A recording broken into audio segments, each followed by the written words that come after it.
अब ये हमें कैसे पता चलेगा कि नदी की किस दिशा के तट पर वो लोग गए होंगे? वो तांत्रिक भी किसी नाग मंदिर के बारे में ही बात कर रहा था जामवंत जी। और नाग मंदिर तो हमारे राज्य में बस एक ही है। कुंजर जी, हमें शीघ्र वहां पहुंचना होगा। हाँ, हाँ जामवंत जी, चलिए चलिए।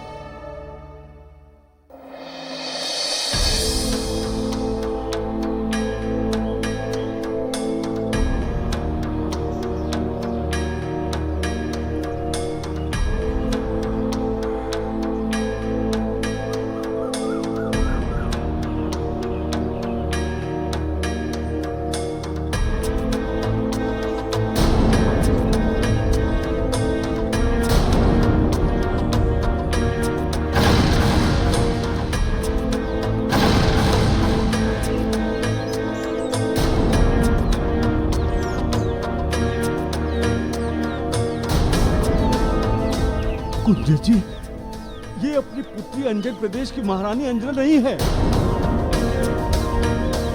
उस अंजना के रूप में नागिन है, सुकन्या है ये।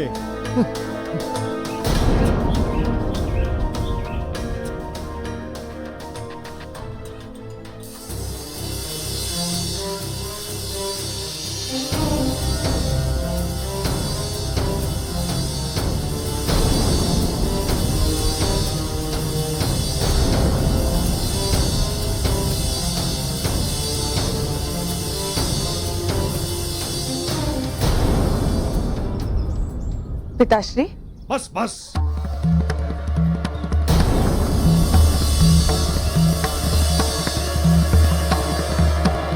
अपने मुख से पिताश्री जैसे पवित्र शब्द का उच्चारण न कर नागिन।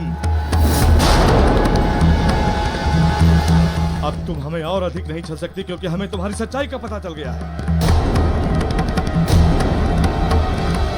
देख क्या रही हो? तेरे उसी तांत्रिक ने तेरे बारे में सब कुछ हमें बता दिया है कि तू है कौन और इस राज्य में क्या कर रही है। ये आप क्या कह रहे हैं पिताश्री? कैसा छल? कौन तांत्रिक? कैसी सच्चाई? यही कि तू अंजना नहीं, बल्कि अंजना के वेश में सुकन्या है। सरपड़ी है तू।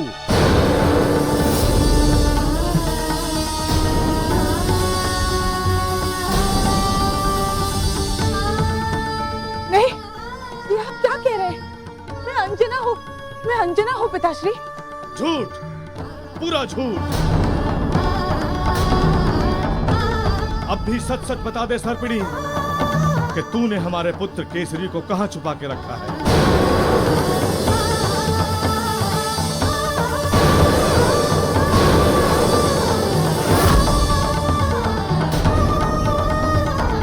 छुपा कर रखा है?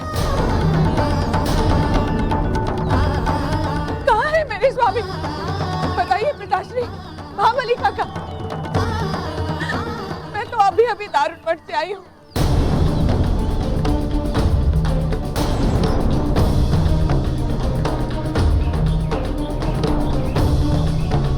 बताइए महाराज कहाँ है? क्या हुआ उन्हें?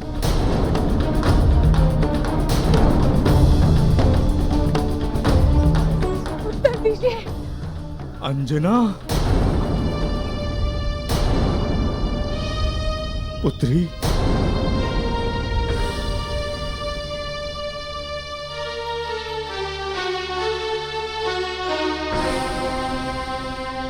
हमें क्षमा कर दो जो हमने तुम पर संदेह किया।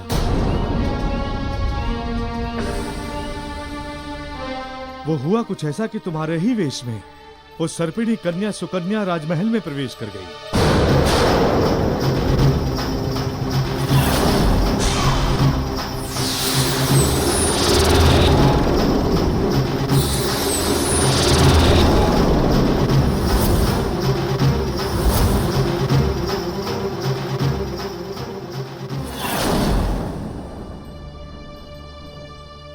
और फिर वहां पहुंचकर उसने षड्यंत्र का कुछ ऐसा जाल रचा पुत्री। मेरा टूटा यात्रा अधूरी मैंने छोड़ी और चिंता आप लोगों को हो रही है।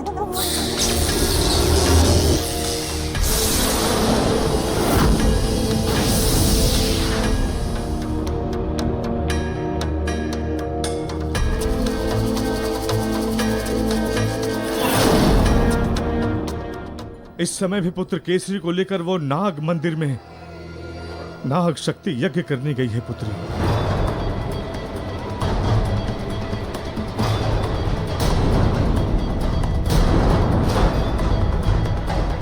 नहीं नहीं, इससे पहले कि ये यज्ञ संपन्न हो हमें वहां पहुंचकर महाराज को सत्य से अवगत कराना चाहिए।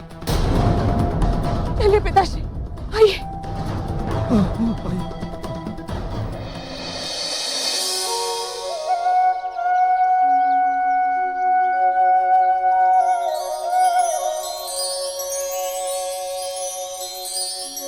ऋषियों, केवल रुद्राक्ष में ही संसार के सभी रोग तथा शोक को हरने की शक्ति है। इनका जन्म रुद्र के अश्रुओं से हुआ है।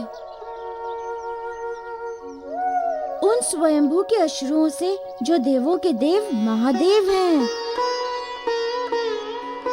रुद्राक्ष एक मुखी से लेकर 16 मुखी तक होते हैं। उन सभी रुद्राक्षों में उन सभी देवताओं की शक्ति समाहित होती है, जिसके फलस्वरूप धारण करने वाले को लाभ प्राप्त होता है। अलग अलग रोग, व्याधि, विपदा, विपत्ति के अनुसार अलग अलग रुद्राक्ष की महत्ता है।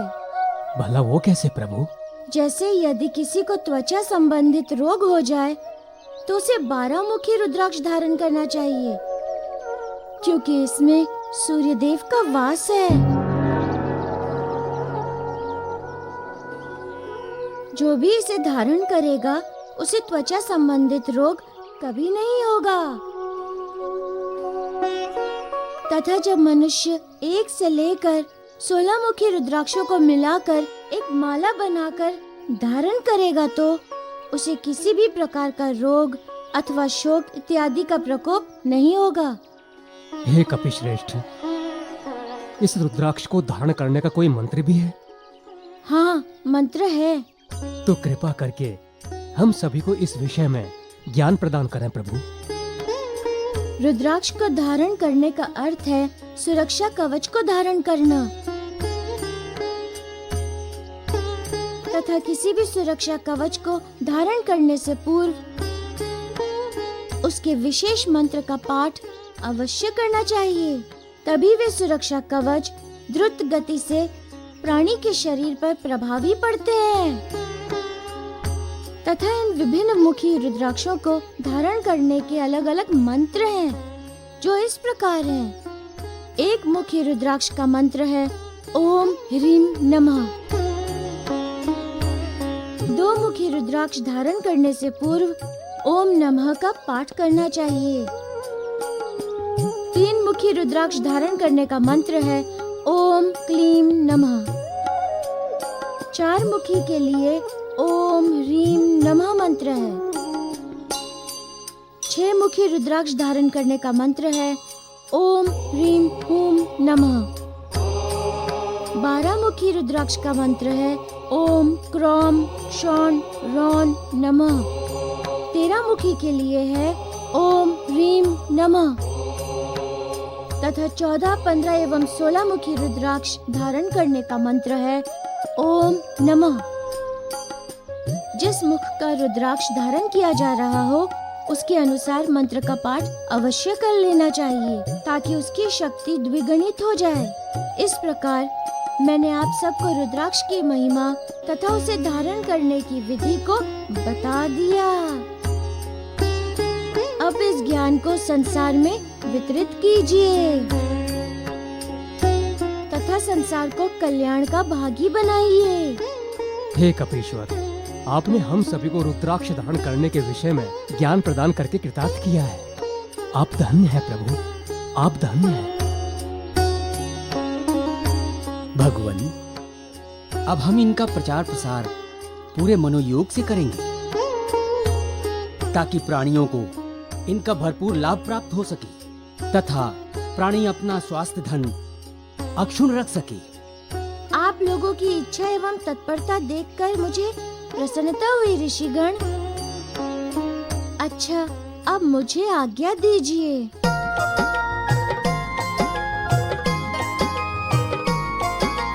नाम हनुमान बलवान बाल भगवान महिमा अनंत जाको सृष्टि गुण गायो है। महाशक्ति दिव्य शक्ति ऐसो महावीर शक्ति देखी देखी वैरिणी को अंतर कपायो है। अंजनी को लाल लाल लाल गाल क्रोधवंत को न समझ पावे भ्रुकुटी चढ़ायो है। बाल हनुमान महाकाल भगवान धाय वैरिणी के अंत है तू गदा को उठायो है। वैरिणी के अंत है तू गदा को उठायो है। वैरिणी के अंत है तू गदा को उठायो है।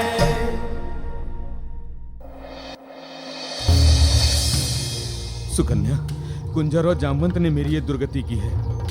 तुमने उन्हें कुछ बताया तो नहीं ना? अरे बताता नहीं तो वे लोग मुझे निश्चित ही जीवित नहीं छोड़ते। बोलो, क्या बताया तुमने उन्हें? केवल सत्य ही, यही कि अंजना ही सुकन्या है।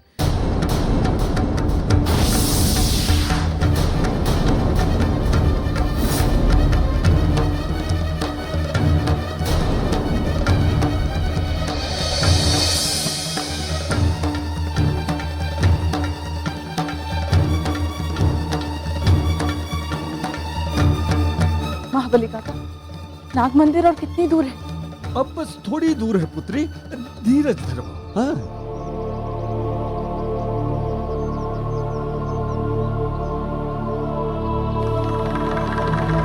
नाग शक्ति प्रारंभ होने से पूर्व वहां पहुंचना अनिवार्य है, अन्यथा अनर्थ हो जाएगा।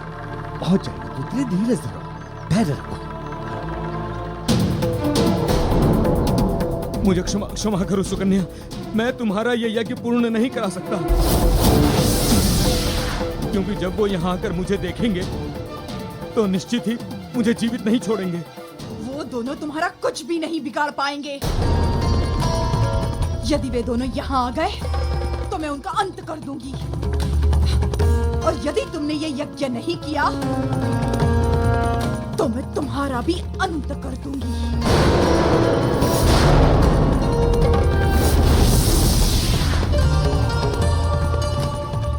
अंजना,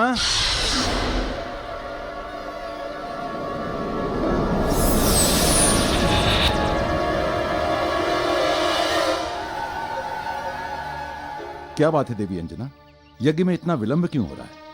विलंब? नहीं, विलंब नहीं है। यज्ञ अभी बस आरंभ होने ही वाला है। क्यों पुरोहित? हाँ महाराज, यज्ञ की संपूर्ण तैयारियां हो चुकी हैं। पुरोहित जी, आप पर चोटों के निशान कैसे?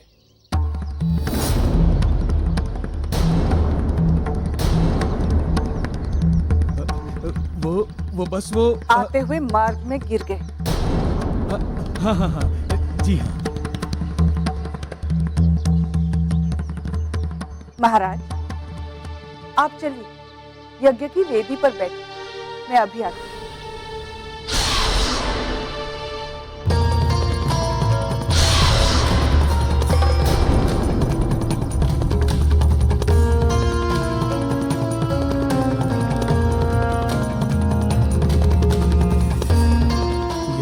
नहीं करवाता हूँ तो सुकन्या मुझे जीवित नहीं छोड़ेगी, और यदि करवाता हूँ तो उन दोनों ने मुझे चेतावनी दी है इधर फिर न दिखने की।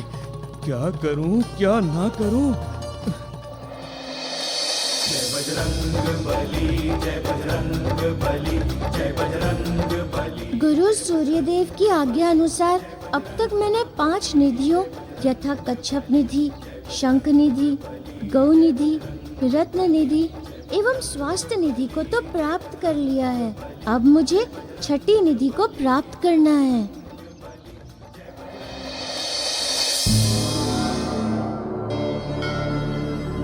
माता, प्रभु हनुमान ने अपनी बुद्धि तथा बल से पंच निधियों को सफलतापूर्वक प्राप्त कर लिया है।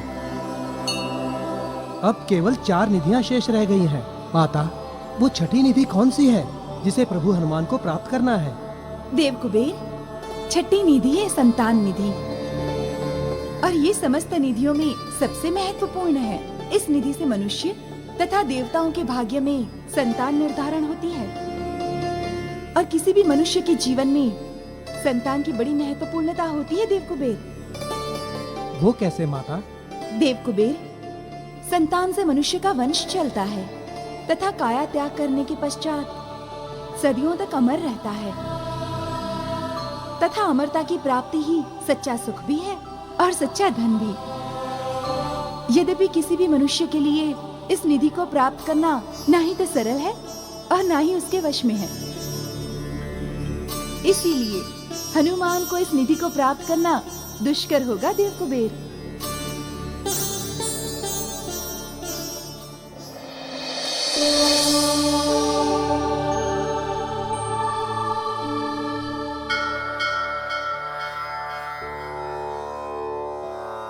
शीघ्रं मारय मे देवा अम्भसा प्लावितं मया त्यक्तुमिच्छामि इदं देहं तूरणं गृणय नमोऽस्तु ते। ये मंत्र तो जल प्लावन मंत्र है, जल में डूबकर आत्महत्या करने का मंत्र। कौन स्त्री है जो आत्महत्या करना चाहती है, ऐसा जघन्य पाप करना चाहती है? मुझे देखना होगा उसे, अपितु आत्महत्या से उसे मुझे रोकना होगा। ये मंत्र तो जल प्लावन मंत्र है, जल में डूबकर आत्महत्या करने का मंत्र। कौन स्त्री है जो आत्महत्या करना चाहती है, ऐसा जघन्य पाप करना चाहती है? मुझे देखना होगा उसे, अपितु आत्महत्या से उसे मुझे रोकना होगा।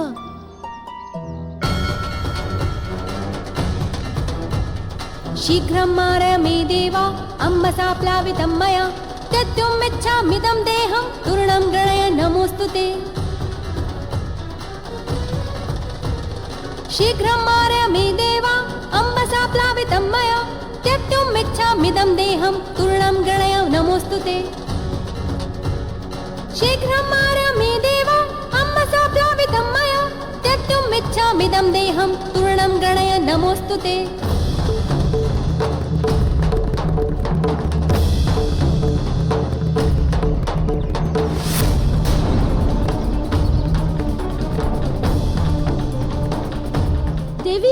देवी जल्द से बाहर निकल आइए देवी, अन्यथा डूब जाएंगी आप।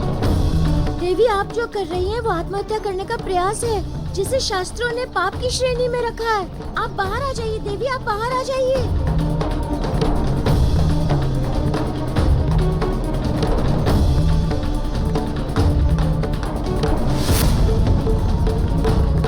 स्त्री ने तो बहुत बड़ा अनर्थ कर दिया, मुझे उनके जीवन को बचाना होगा, बचाना ही होगा।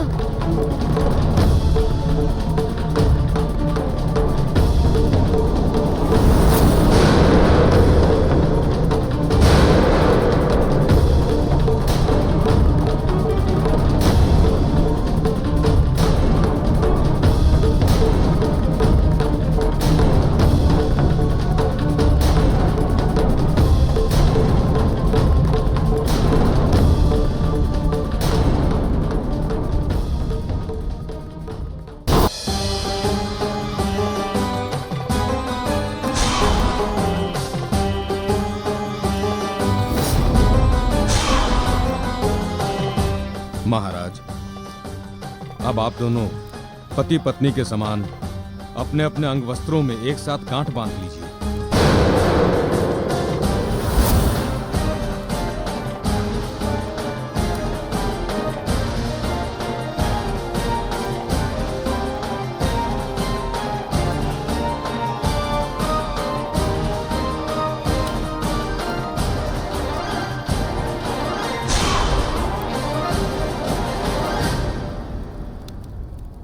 अब बस कुछ पल, तत्पश्चात प्रतीक्षा समाप्त।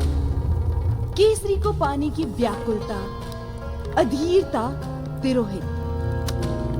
इधर यज्ञ पूर्ण हुआ नहीं कि केसरी सदा के लिए मेरा हुआ, केवल सुकन्या का।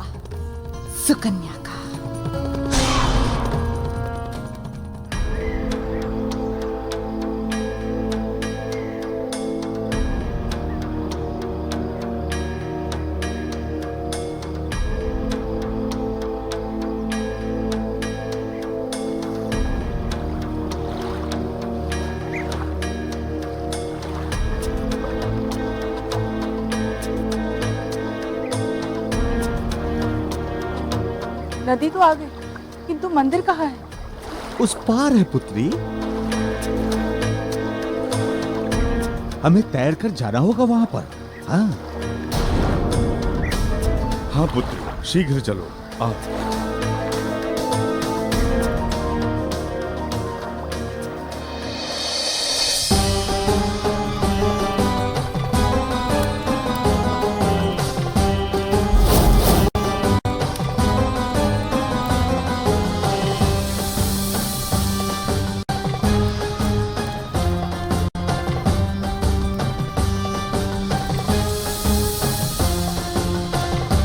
अब आप दोनों अपने अपने मन में पवित्र पति पत्नी के भाव ले आइए।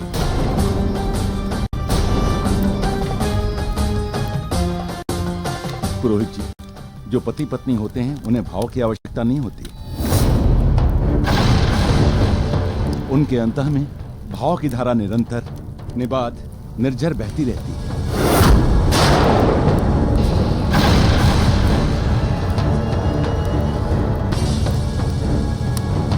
महाराज, आप दोनों के संबंध और भाव दोनों ही मुझे भली भांति ज्ञात है, परंतु आप ये ना भूलें कि ये एक अनुष्ठान है, एक यज्ञ।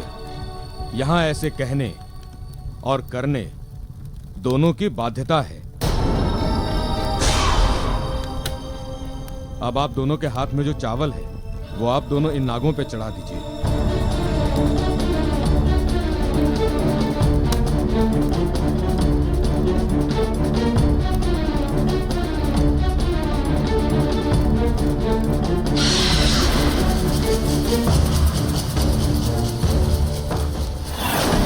संभल के पुत्री, संभल के।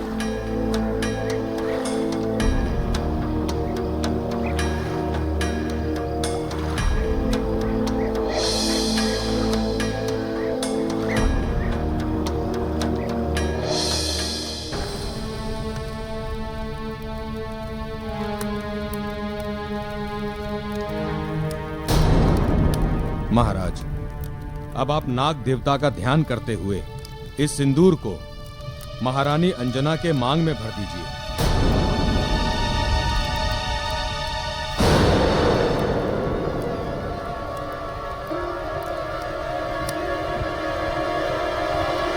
पुरोहित जी, इसकी क्या आवश्यकता है? हमारा विवाह पुनर्विवाह तो हो नहीं रहा है। पति एक बार विवाह में अपनी पत्नी की मांग में सिंदूर भरता है।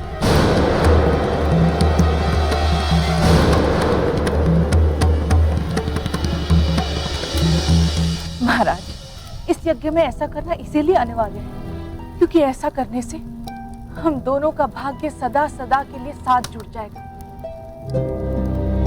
इसके उपरांत हम दोनों के बीच सुकन्या अथवा अन्य कोई तीसरा हम दोनों को अलग नहीं कर पाएगा।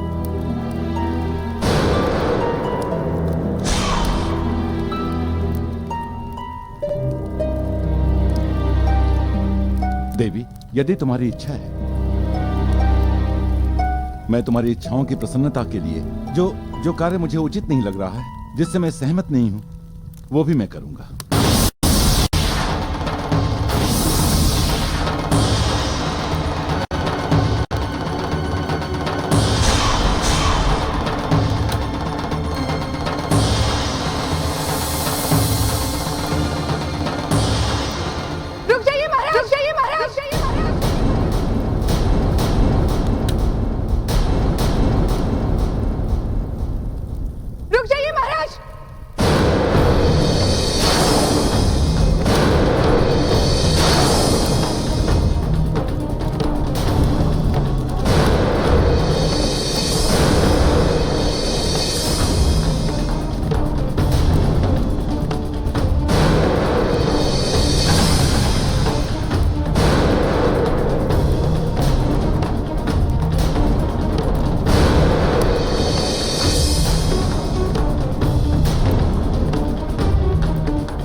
बचाया, क्यों मेरी रक्षा की, क्यों मुझे तुमने मृत्यु का वरण करने नहीं दिया। इस जीवन में मेरी इच्छा कभी पूर्ण नहीं हो सकती।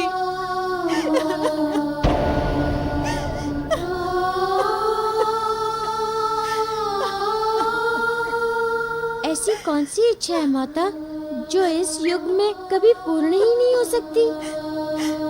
माता बनने का गौरव पुत्र। मैं कभी जननी नहीं बन सकती। मेरा जीवन व्यर्थ है। मैं कभी अपना वंश आगे नहीं बढ़ा सकती। इसलिए मुझे जीने का कोई अधिकार नहीं है। कोई अधिकार नहीं है। माता,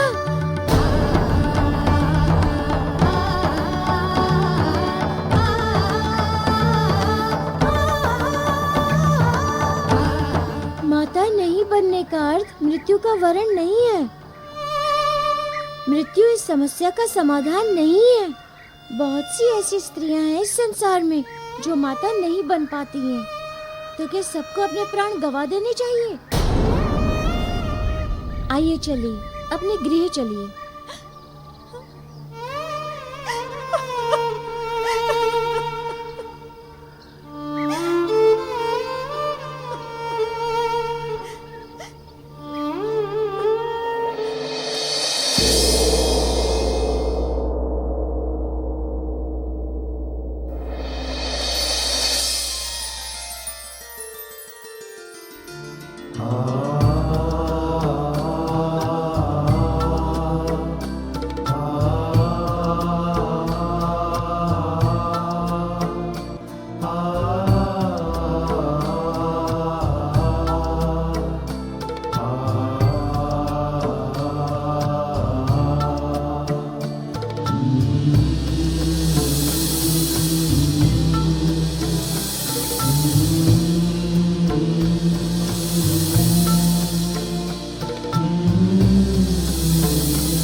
महारानी जी वापस आ गई।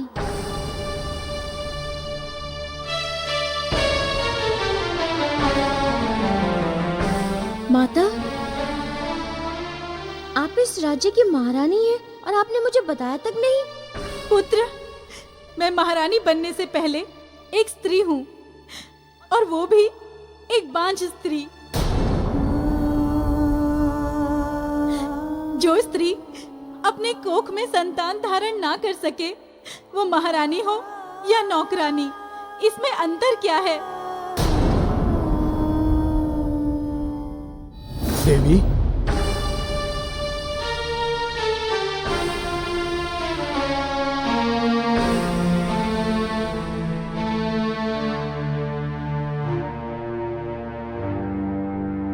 देवी आप कहाँ चली गई थी? बोलिए, बिन बताए आप कहाँ चली गई थी? महाराज, महारानी नदी में आत्महत्या करने गई थी।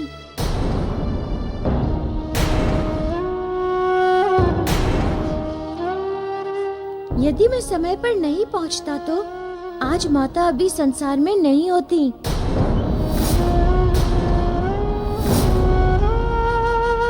महारानी, क्या ये बालक सत्य कह रहा है? और अगर ये बालक सत्य कह रहा है, तो फिर आपने ऐसा सोचा ही कैसे? क्या आपने एक बार भी नहीं सोचा कि आपके बिना मैं कैसे जी पाऊंगा?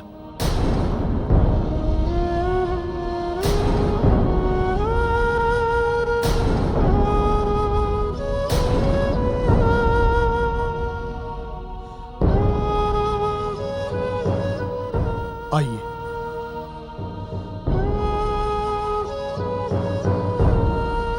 बस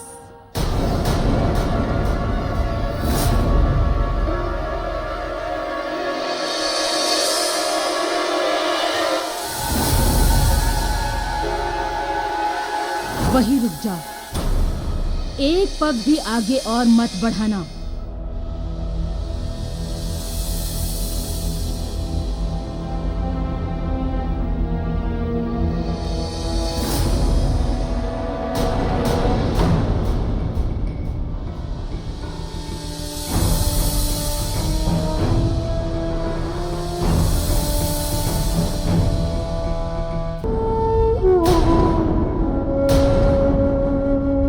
ऐसा मत कहिए राजमाता, आप जानती नहीं कि आपकी बहू अर्थात इस राज्य की महारानी अपनी जीवन लीला समाप्त करने गई थी। तो समाप्त क्यों नहीं किया अपना जीवन? लौट कर क्यों आई? समाप्त क्यों नहीं किया अपना जीवन? लौट कर क्यों आई? माता, बांझ स्त्री को अपना जीवन जीने का कोई अधिकार नहीं होता। बांझ स्त्री को अपना जीवन जीने का कोई अधिकार नहीं। जो अपना वंश ही नहीं चला सकती, वो जीकर भी क्या करेगी?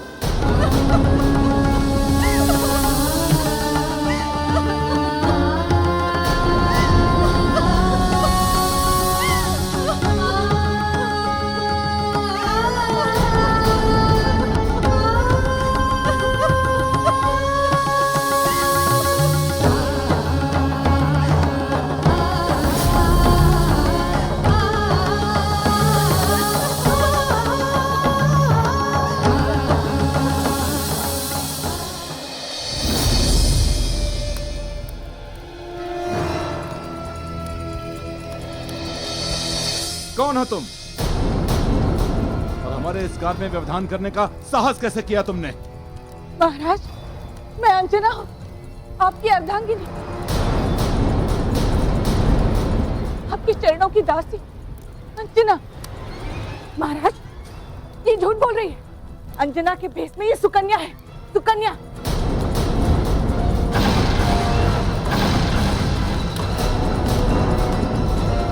मायावी षड्यंत्रकारिणी सुकन्या ये इस यज्ञ को भंग करने आई है। ये हमारे सुखमय जीवन की शत्रु है।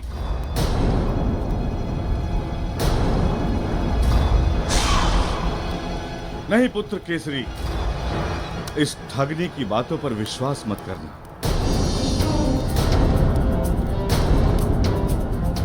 क्योंकि ये तो सुकन्या है, सुकन्या।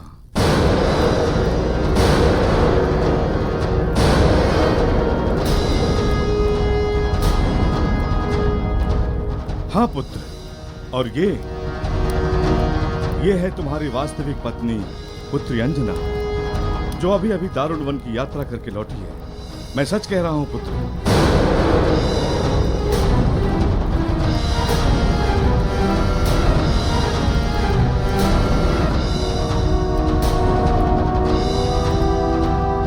नहीं नहीं, ये अंजना नहीं है, ये अंजना नहीं है।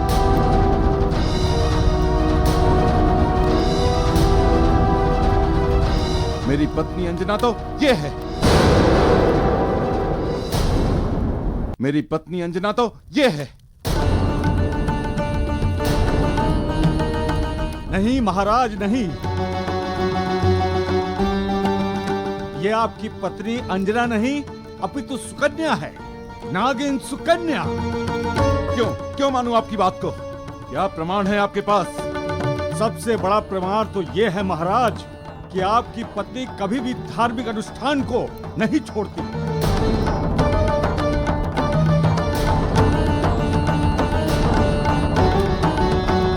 हर संभव प्रयास करके उसे पूरा करती, जो कि इसने किया है।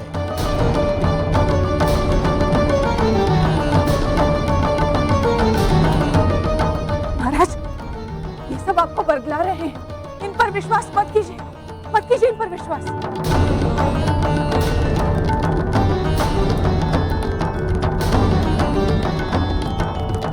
कैसी विचित्र दुविधाजनक स्थिति उत्पन्न हो गई है।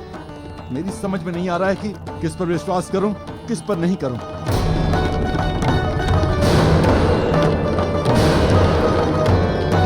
और कौन सच्चा है, कौन झूठा है?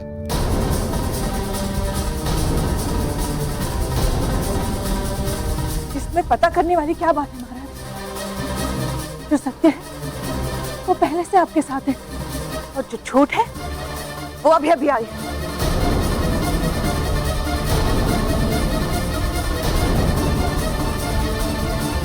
ठीक है, तो ये सिद्ध करो कि तुम ही महाराज की वास्तविक पत्नी हो।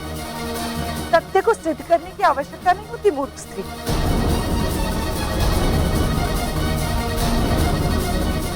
सत्य प्रमाण का पराश्रित नहीं होता है। ठीक है, मानती हूँ सत्य पराश्रित नहीं होता, किंतु परीक्षा तो उसे भी देनी होती। यदि तुम सत्य हो तो परीक्षा तुम्हें भी देनी होगी, और ये परीक्षा होगी अग्नि परीक्षा। और ये परीक्षा हो, ये परीक्षा हो, ये परीक्षा हो, अग्नि परीक्षा, अग्नि परीक्षा, अग्नि परीक्षा।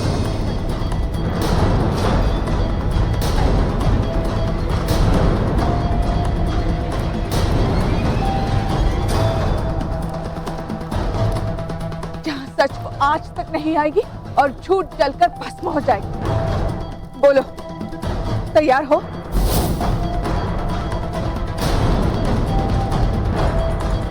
नहीं नहीं पुत्री, ये तुम क्या कह रही हो? इस मायावी ठगनी धूर्त नागिन के लिए तुम अग्नि परीक्षा दोगी पुत्री? नहीं नहीं,